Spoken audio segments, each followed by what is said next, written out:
लड़के रोते नहीं। लड़के नहीं रोते।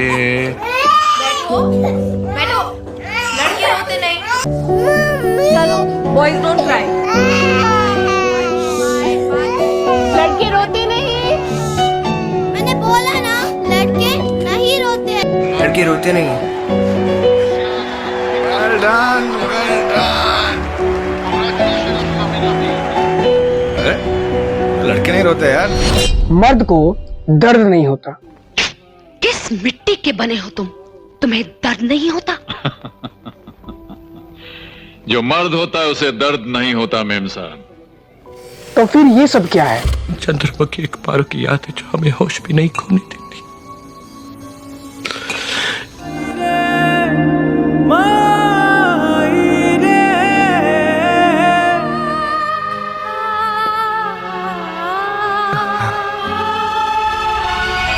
क्या मैन अपने फीलिंग्स, अपने इमोशंस को किसी के सामने नहीं रख सकता?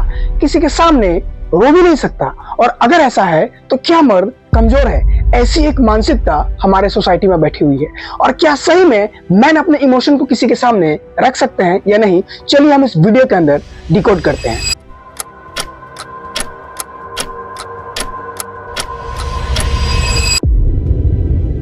मैन अपने फीलिंग्स को एक्सप्रेस ना करने की वजह से द टाइम्स ऑफ इंडिया के एक रिपोर्ट में यह पाया गया है कि वुमेन के कंपैरिजन में मैन 2.5 टाइम्स ज्यादा सुसाइड करते हैं। यानी 100 में से 75 जो सुसाइड के विक्टिम होते हैं वो होते हैं मैन। 2019 से लेके 2021 का एक डेटा हमें यह बताता है कि लगभग 1,18,000 मैन ने सुसाइड किया है। वहीं पे वुमेन ने 45,000 सुसाइड किया है।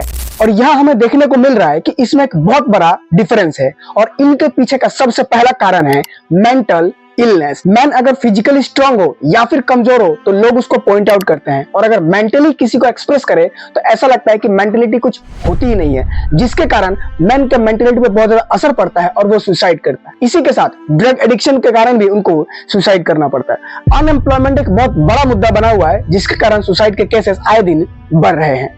करण थापर जो कि यूनाइटेड किंगडम के एक प्रोफेसर हैं, उनका यह कहना है कि पिछले 6 से 7 साल के अंदर 33% ज्यादा सुसाइड के केसेस आने लगे हैं।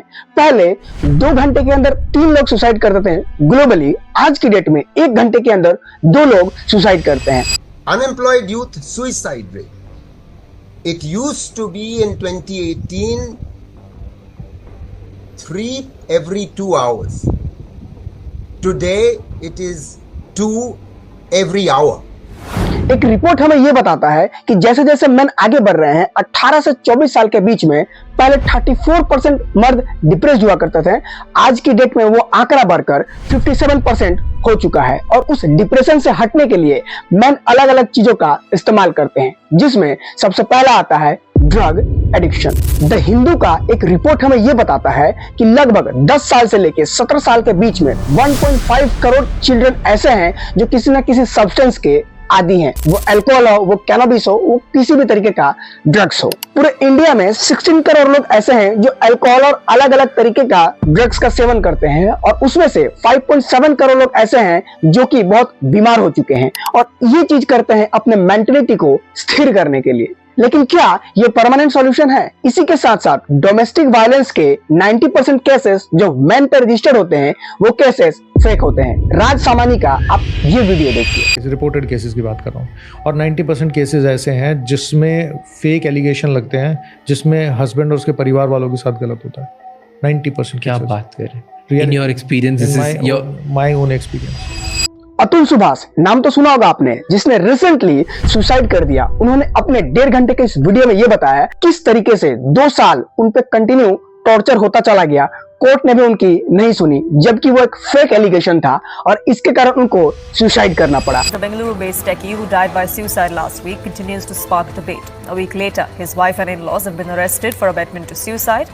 His estranged wife, Nikita Singhania, was arrested from Gurugram. Allegedly, she was trying to evade the law, trying to evade arrest. 70% बच्चे ऐसे हैं जो 10 साल के बाद से फोन का एडिक्शन हो जाते हैं। इसी के कारण आज की डेट में भी इंडिया 3rd रैंक पे है पूरे वर्ल्ड में पोर्न देखने में, और 10 में से 9 पेरेंट्स ऐसे सोचते हैं कि अपने बच्चों को जो मोबाइल फोन दिया जा रहा है वो उस पर इंटरनेट का इस्तेमाल करेंगे, हालांकि वो पोर्न देखने का इस्तेमाल करते हैं। तुम इस जगह के लिए बहुत बड़ी मिसफिट हो। पहले इतना अनएम्प्लॉयमेंट रेट इंडिया में कंटिन्यू बढ़ रहा है, जिसके कारण इसके लिए भी सुसाइड के केसेस आए दिन बढ़ते चले जा रहे हैं। आप यहाँ पे एक केरला का डेटा देखिए, जहाँ पे लोग बहुत ज्यादा लिटरेट है, वहां पे इस तरीके का सिचुएशन है।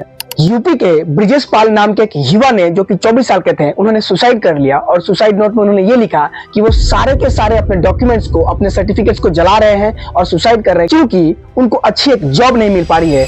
रोक तो लगा दी, लेकिन इस छात्र ने अपनी सारी डिग्रियां जला दी, सुसाइड नोट लिखा और अपनी जीवन लीला को समाप्त कर लिया।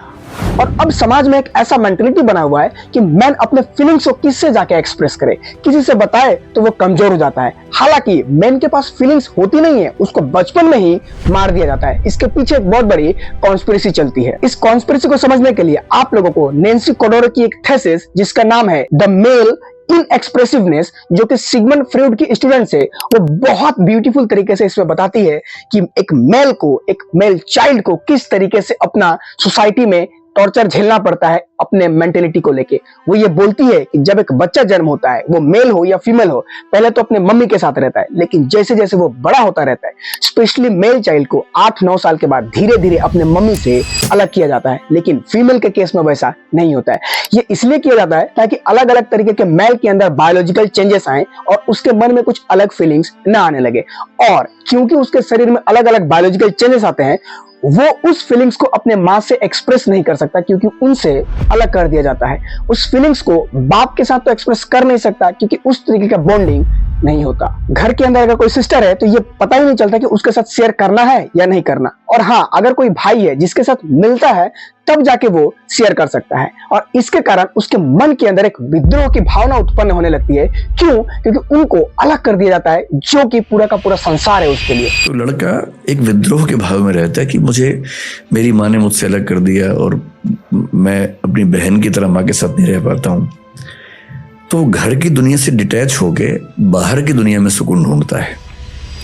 इसीलिए वो अलग अलग तरीके का फ्रेंड्स बनाता है और फ्रेंड से जाके बातचीत करता है, और वो भी उतना ही अकेला होता है जितना अकेला उसके फ्रेंड्स होते हैं। और किसी किसी तरीके से अलग अलग मीडियम से अलग अलग चीजों का जुगाड़ करते हैं, और पॉर्न हुआ, अल्कोहल हुआ, ड्रग्स हुआ, सारे चीजों में वो मजा ढूंढते हैं, जिस तरीके से उनको अपने इस चीजों को एक्सप्रेस कर सके, अपने फ्रेंड्स को बता सके, और वो गलत डायरेक्शन में चले जाते हैं। और यही एक प्रॉब्लम साबित होता है बॉयज के साथ। ना वो रो सकते हैं और ना ही अपने फीलिंग्स को किसी के साथ बता सकते हैं। और इसीलिए आज की डेट में मेल के अंदर डिप्रेशन, एंजाइटी और सुसाइड के केसेस आए दिन बढ़ रहे हैं। इस पे स्टेप लेने की बहुत ज्यादा जरूरत है, क्योंकि health matters of man and women both. चलिए हम मिलकर इस सोसाइटी को एक नया गढ़ बनाते हैं। और किसी को भी अगर इस तरीके का फीलिंग्स अपने मन में आता है, वो अपने कमेंट बॉक्स में कमेंट करके मुझे जरूर बताइए। जहां तक हो सकेगा मैं हेल्प करूंगा और हम लोग मिलकर एक नया सोसाइटी क्रिएट करेंगे। ये वीडियो